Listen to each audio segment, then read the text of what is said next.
Hello everybody, welcome to 60-second solutions for Power BI. Today we're going to talk about how you can create a link to another tab in your report using bookmarks. Let's get started. So if I want to create a link from the home page to the market share tab, I'm actually going to need to create a bookmark of the market share tab. So the first thing you need to do is make sure you have the bookmarks pane open, and you can do that by clicking view and then bookmarks. And then this pane should open up right here. To create a bookmark, all you have to do is click add, and it'll be a bookmark now to the page that you have open in the left. I probably want to name it to something more attractive than bookmark 1, so I'll right click or click on the ... rename, and then I'll call that market share.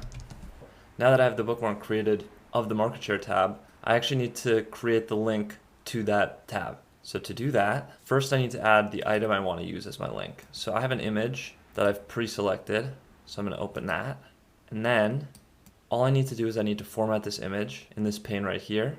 If you have it closed, you'll need to expand it. Go down to Actions, make sure Actions are turned on, and then choose Bookmark, and then the tab you want to bookmark to. Just to make sure it works, I can click Control and then click on the item, and it should take me to the correct tab. Don't forget to rate and subscribe, and if you have any questions about this video or any other Power BI questions, feel free to leave those in the comments section below, and I'll make sure to get to them.